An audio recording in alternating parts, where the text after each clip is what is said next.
Estamos preparados con el panel de lujo el día de hoy para abordar justamente la situación, este anuncio por parte del gobierno. Ahí lo escuchaban ustedes al ministro de Medio Ambiente, Álvaro Ríos, sobre cómo van a ser estas autorizaciones. Van a ser temporales, al parecer, y vamos a tratar de entender cuáles son las repercusiones. Nos acompaña en el día de hoy la senadora Cecilia Requena. Muy buenas noches, bienvenida. Senadora, bienvenida. Buenas noches. Gracias, Soraya. Gracias, Jorge Luis.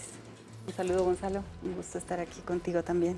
Y aquí también está con nosotros el investigador de la Fundación Tierra, Gonzalo Colque. ¿Cómo está, Gonzalo? Jorge Luis, ¿cómo estás? Un gusto. Gracias. Qué bueno que haya venido.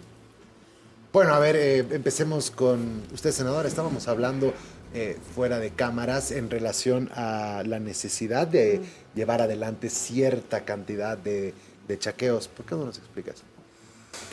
Sí, probablemente mucha gente no espere que sea yo quien diga esto, pero cualquiera que entiende la realidad, y Gonzalo la conoce mucho mejor que yo, del agro boliviano, entiende que lamentablemente, porque sería deseable, en este momento no podemos mantener una prohibición absoluta de quemas, porque lamentablemente es una forma muy extendida para habilitar tierras de cultivo. ¿Todavía? Sí. Estamos en la... Eso en Brasil también. Sí, bueno, hay otras formas. Hay, de hecho, chaqueos sin quema, que también se hace en Bolivia, ¿no? Los sistemas agroforestales, por ejemplo, Alto Beni, de Palos Blancos, no necesariamente están utilizando el fuego. Es una forma bastante rudimentaria y, de hecho, tiene una larga tradición en los pueblos indígenas que sí la utilizaron bien. En su momento hacían rotación y, bueno, ahí está el bosque en pie. Ellos hacían también, utilizaban el fuego en condiciones distintas a las de ahora. Ahora bien, exactamente, entonces saben exactamente cómo hacerlo, es mejor hacerlo más cerca de la época húmeda que más lejos, el ministro más o menos apunta a eso, en fin.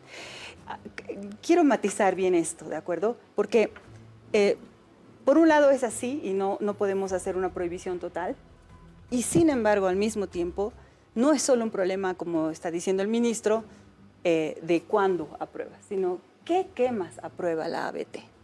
Nosotros, por ejemplo, en nuestra propuesta de ley 118, tenemos unas condiciones adicionales. Entonces, no cualquier persona que te pide poder quemar debería tener una aprobación. Y entonces ahí la ABT debería estar fijándose, por ejemplo, en si la región está, si hay condiciones de humedad o de extrema sequía para decir no, si puede afectar biodiversidad porque está cerca de un área protegida. En fin, cantidad de consideraciones para que esa quema sea controlada. Eso quiere decir tener cortafuegos, abrir zanjas, ¿no? Que no sea en un lugar ilegal, que no sea un avasallamiento, que está en tierra fiscal, en área protegida, que no esté en un lugar, por ejemplo, donde ya se ha quemado el año pasado y probablemente tú quieres regenerar. En fin, el Estado debería tener eso. Me temo que el ABT otra vez va a aprobar sin esos criterios. Y es peor aún, porque ojalá fuera solo eso y voy cerrando. Muchas de las quemas no se hacen con autorización del ABT, porque es más barato pagar la multa que nunca se paga, ¿no? Que, bueno, ahora hay una multa muy alta, que es el otro decreto que aprobaron el 11 de septiembre del año pasado, que es el segundo decreto que ahora se está tratando de anular. Pero en todo caso, en realidad no se están pagando de manera significativa las multas. Entonces, cierro tratando de decir, en este momento, en las condiciones en las que estamos, lo que hay que hacer es entonces aprender del desastre que hemos vivido estos años y particularmente el año pasado, poner unas reglas mucho más claras para que una quema no sea desastrosa, ¿no? Y reforzar a la ABT para que la ABT pueda controlar las quemas ilegales y además apagar incendios y otros desastres. Yo no veo hasta ahora, y esa es la pregunta que le vamos a hacer al ministro, yo tengo acá una carta que ya hemos mandado invitándolo a la Comisión de Tierra y Territorios, estoy presidiéndola ahora, para que nos explique todo esto, porque si no tienen condiciones, por ejemplo, de hidrantes para apagar incendios, de mejores controles del ABT, de consideraciones más exigentes, entonces estamos yendo nuevamente a una tragedia igual o quién sabe peor que la del año pasado. Entonces no sé si se entiende que hay condiciones para decir esto, pero que de ninguna manera la solución es decir se prohíben todas las quemas porque no es realista, no porque no sea deseable. Muy bien. Justamente de eso hablábamos al inicio del programa con Jorge Luis y yo.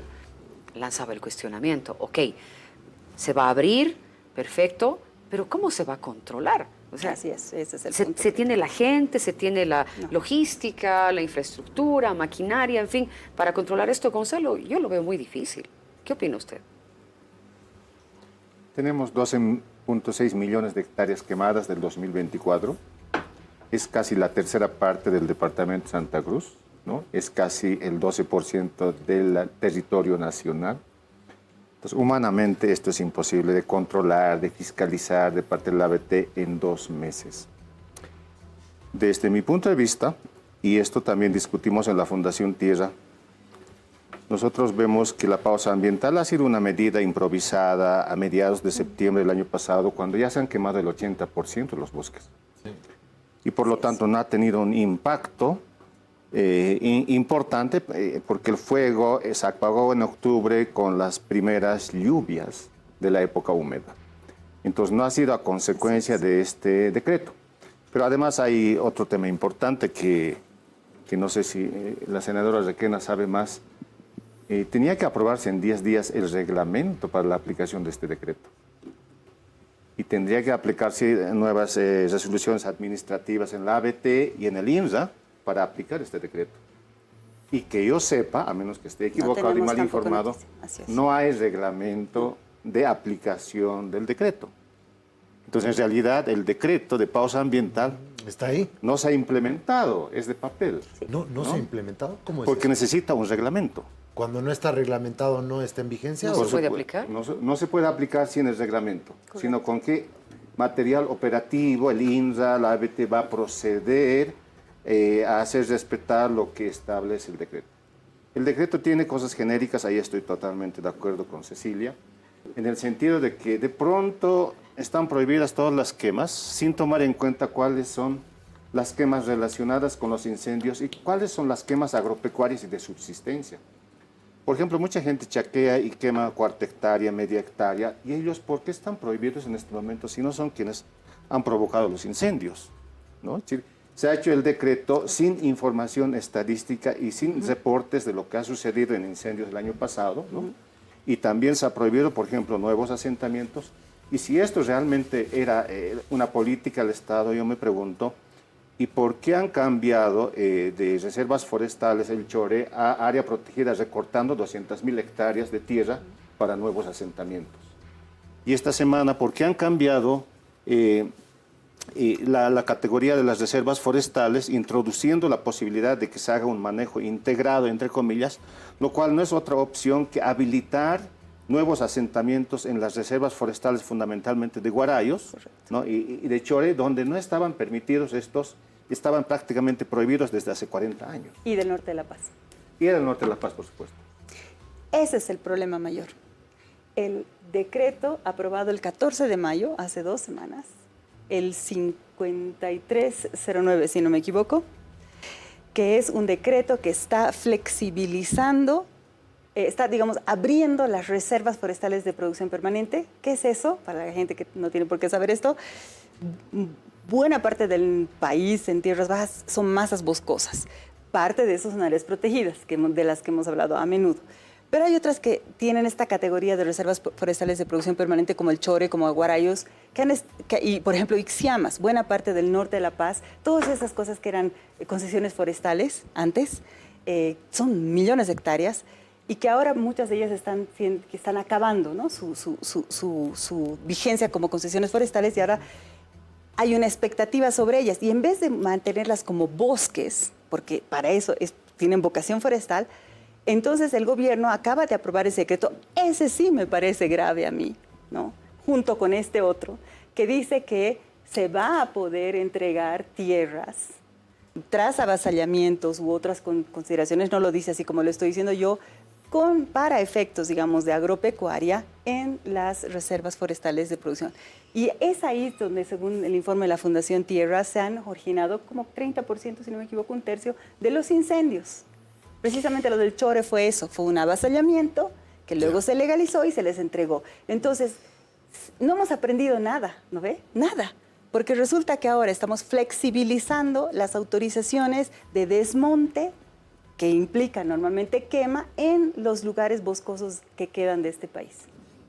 Es decir, este último decreto que nos estamos perdiendo en el titular de la flexibilización de los, o sea, que vuelvan a chequear que sea la pausa ambiental quede momentáneamente en pausa, valga la redundancia, pero de alguna manera no se está hablando acerca de la permisividad en las reservas Claro, forestales. porque se levanta el decreto de prohibición de quemas y justamente lo que decíamos, ¿no? Depende qué quema, ¿no ve?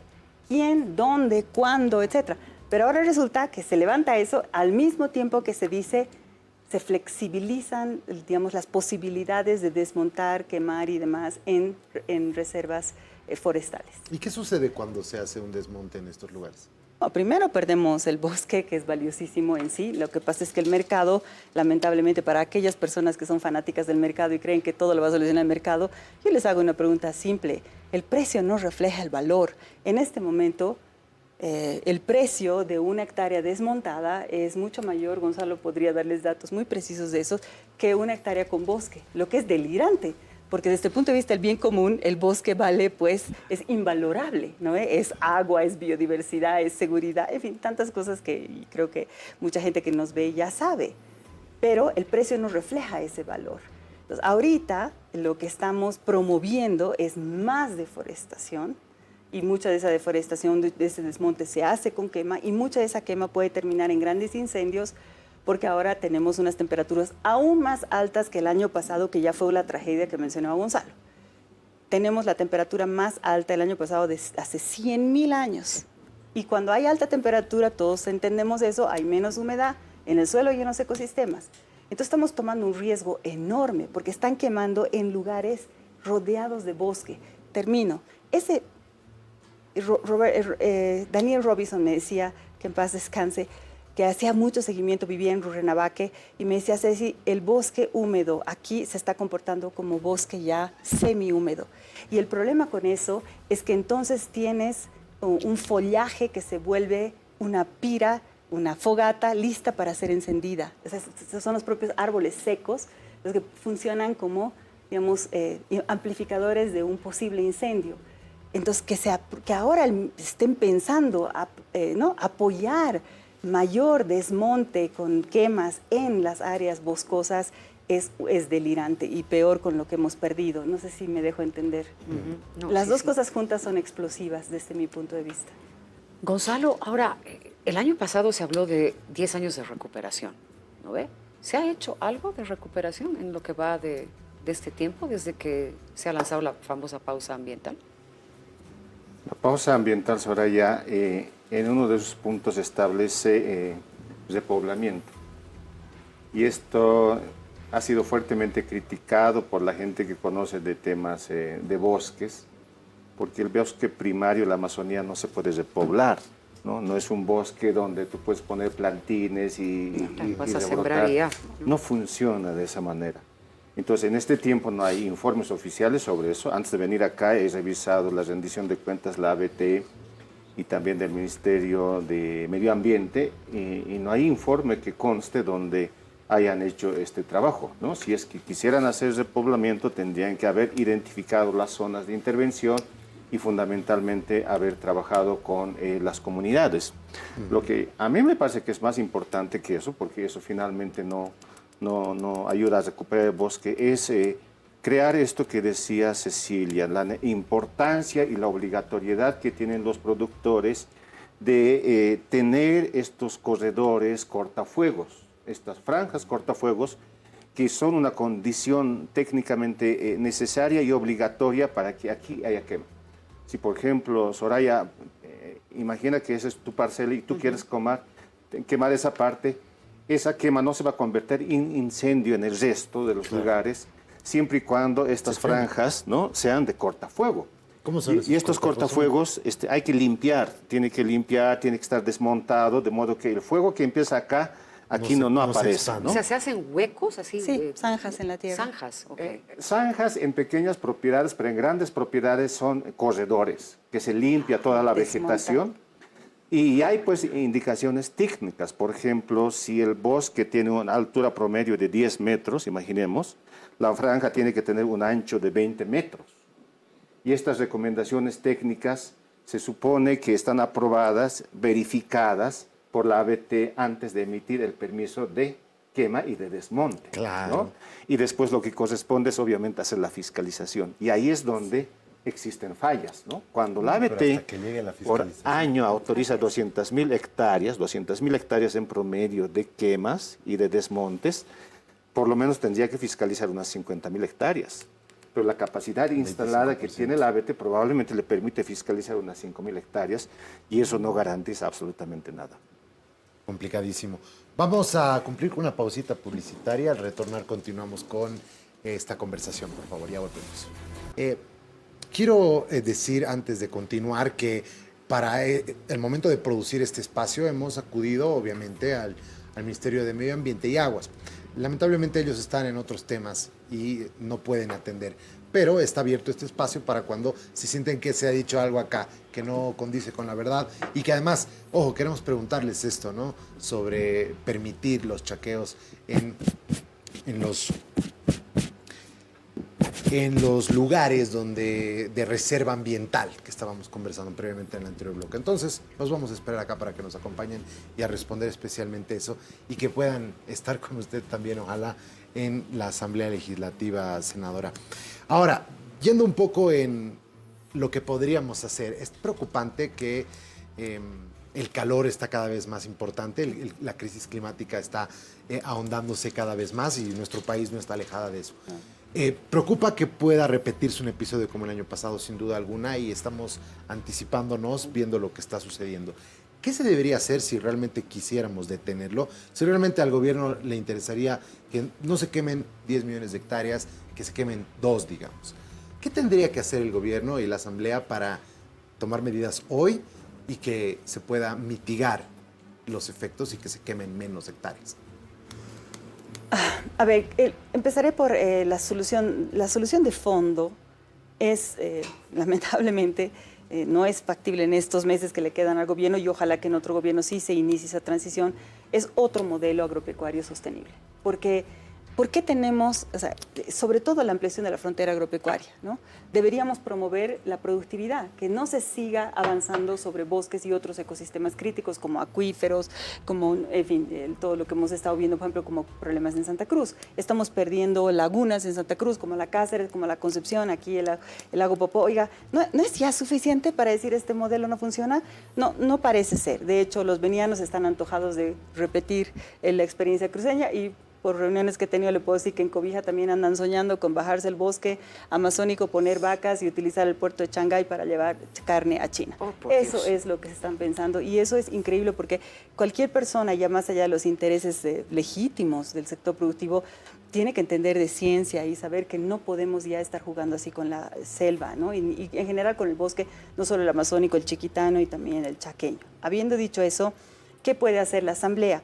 Primero que puede fiscalizar es lo que vamos a hacer. Nosotros también tenemos mucho interés en escucharlo al ministro y no solo escucharlo, sino darle ideas, porque realmente necesitan prepararse. Si van a decir sí a los fuegos, deberían tener, por ejemplo, ya preparados los hidrantes, preparado al ejército para que vaya a apagar incendios que puedan haberse descontrolado. Recuerdo el año pasado que en San Matías los guardaparques decían, hay incendio. El gobierno, no hay incendio. Hay incendio, no hay incendio. Nosotros vemos en nuestro sistema no hay incendio y hay de que sigan alarmando a la gente. Así ha sido. Y luego millones de hectáreas y San Matías se ha incendiado, es decir, casi la mitad del área protegida ha sido perdida por los incendios. Entonces, ese tipo de cosas no pueden pasar. O sea, deberían estar listísimos para apagar incendios. Para solo aprobar quemas en los lugares correspondientes. Nosotros en el artículo 11, y es la otra cosa en la que podemos contribuir en hacer leyes, esta ley de 118 está pensada para proteger a los bosques y otros ecosistemas críticos y, por ejemplo, poner estas condiciones muy estrictas para aprobar quemas. Por otro lado, como decía Gonzalo, controlar las quemas ilegales. Esto se puede hacer más fácil hoy día vía drones y vía imágenes satelitales. No necesitas tener gente en el lugar, es imperfecto, necesitas siempre algo de territorio, pero puedes empezar a identificar eso. En todo eso nosotros podemos ayudar con minutas, ¿no? con recomendaciones, con fiscalizaciones como la reunión que vamos a tener, pero en última instancia, en este momento, la responsabilidad es del Ejecutivo, Jorge Luis. No vamos a poder hacer, y algo más, y de los propios productores. Y esto es importante. Y muchos... De la conciencia de los sí, productores. de la conciencia de los que son productores. Sí. Y Fundación Tierra deja en claro algo muy importante que quiero añadir acá, que no es muy alentador, pero hay que decirlo. Mucho de lo que se desmonta para vender la tierra más cara, por lo que he dicho antes, que es más cara la tierra desmontada. Claro. Mucha de esa tierra no se cultiva. Gonzalo, tú puedes confirmarme, el dato es alrededor de 10%. El último tiempo tú puedes confirmar ese dato. Entonces, encima, no todos son productores, muchos son meramente especuladores.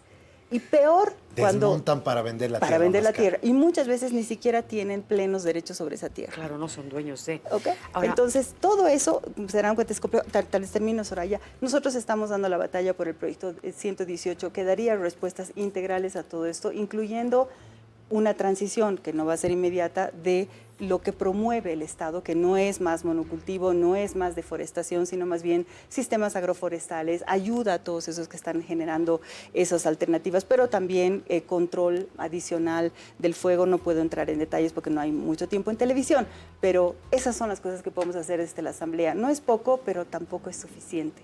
Necesitamos de esos otros dos actores. por supuesto que sí.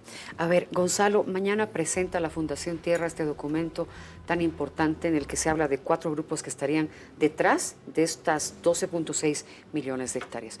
¿Qué se ha encontrado? ¿Qué van a presentar mañana? Si es que nos puede adelantar. Un adelantito. No, por supuesto, hemos estado trabajando varios meses en un informe de investigación que pretende documentar, entregar cifras, también presentar análisis sobre todo lo que ha sucedido el año 2024. Entonces, la principal cifra es que son 12.6 millones de hectáreas quemadas a nivel país. Esto marca una gran diferencia con el último desastre que tuvimos el 2019, cuando se quemaron 5.3 millones de hectáreas, y ahora es más que el doble. Entonces, creíamos que era muy importante documentar y dejar una constancia del hecho histórico más importante en términos de desastre ambiental que hemos tenido en el país. Sí. Entonces, 12.6 son harto. Mucha gente se pregunta y pregunta, ¿quiénes son los responsables directos? Sí, ¿Por qué? todos quieren ¿De saber. dónde salió ese informe? Entonces, el informe hace un análisis pormenorizado de cómo es que ha empezado el fuego, en qué puntos, en qué tipo de propiedades y quiénes son los implicados. Y para responderte directamente, Soraya, nos sorprende, por ejemplo, que el principal foco del fuego ha sido las áreas protegidas. Y las áreas protegidas no son zonas de agricultura intensiva, no son zonas de propiedad privada ni empresarial, ¿no? Entonces, muchas veces asumíamos que el fuego nacía en las propiedades empresariales y ganaderas, y no, sino en áreas protegidas, segundo las TCOs. Hay 3 TCOs grandes allí que se han quemado y también están implicados de alguna manera estas TCOs. La TCO Guarayos, la TCO Bajo Paraguay y la TCO Monteverde han tenido grandes focos de incendios, y en estas TCOs, lamentablemente, ahí Cecilia tiene toda la razón, hay tráfico de tierras, hay asentamientos ilegales y en algunos casos, también esto hay que decirlo, hay dirigentes indígenas que están haciendo negocio con la tierra de su propia gente. Hay dirigentes indígenas de los TCOs que están firmando acuerdos de compra y venta con los interculturales, ¿no? Y en algunos casos se están formando comunidades ficticias donde hay 2, 3 familias indígenas, por decir guarayos, más 20, 30 familias interculturales, ¿no? Que son externos y entran dentro de la propiedad indígena, y ahí empiezan a desmontar, a razón de 20 hectáreas, porque la ley dice eso, y con ese desmonte empiezan a quemar. Y como son quemas que no tienen estas cortinas rompefuego, entonces acaba eso convirtiéndose en un incendio de grandes proporciones. Entonces creíamos que tiene importancia hacer este trabajo, y eso es lo que estamos compartiendo el día de mañana a las 6 de la tarde. Todo el público está invitado a participar, por supuesto, ahí en el espacio Patiño.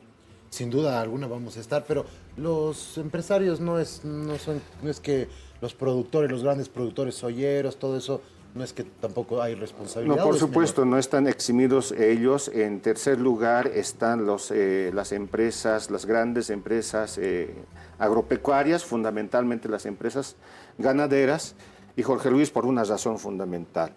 La mayoría de las empresas ganaderas que están implicadas en los incendios son empresas que están en un proceso de transición de la agricultura, de la ganadería extensiva a la agricultura intensiva.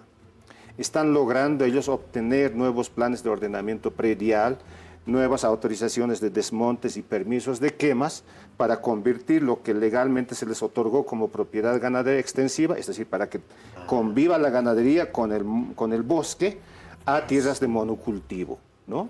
Y esto también es parte de la estrategia que ellos tienen de adoptar el sistema de ganadería intensiva, ¿no? Es decir, la ganadería estabulada que necesita alimento balanceado y que ya no son ganados de pastoreo extensivo. Y esto en parte está vinculado con este tema de querer exportar carne y de esa manera tener dólares en el país. Entonces tiene un costo ambiental muy grande las políticas económicas que se están impulsando también por detrás. Senadora, ¿qué dice la gente del gobierno cuando ustedes llegan con estas propuestas, con estas quejas? Imagino que este documento que se va a presentar mañana también va a llegar a manos del Ministerio de Medio Ambiente. ¿Qué es lo que dicen? ¿Qué respuesta obtienen? Quisiera decir dos cosas, creo, para tratar de entender cuál es ese punto de vista. Primero, que yo me temo que en este momento, al igual que el año pasado, los decretos son meramente, digamos, también en este caso electorales. Están tratando de ampliar su base electoral, como hacen con los mineros, también hacen con los interculturales, pero también con los sectores productivos, digamos, más consolidados, que es, les vamos a dar la posibilidad de seguir deforestando y demás. Entonces, pero eso no te lo pueden decir. ¿Qué te dicen entonces? Te hablan en nombre del desarrollo. Necesitamos más alimentos, pero si la Fundación Tierra ha demostrado que no se cultiva necesariamente ahí, no aumenta la cantidad de alimentos en Bolivia en la proporción en que se desmonta, por lo que hemos dicho antes, porque el interés es otro. Entonces, ese es el problema, que se utiliza un discurso de desarrollo y de alimentos para ocultar otras cosas.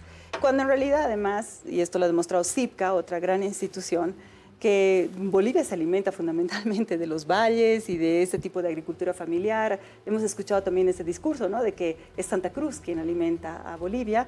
No es exactamente así, por supuesto que aporta, no estoy desmereciendo de ninguna manera el aporte de Santa Cruz, que es muy importante, pero no hay que desmerecer tampoco el aporte de la agricultura familiar. Entonces, estamos en un discurso que oculta, que impide ver la realidad, porque además este desarrollo, si es que es un desarrollo que destruye nuestras fuentes de agua, es que no es pues racional.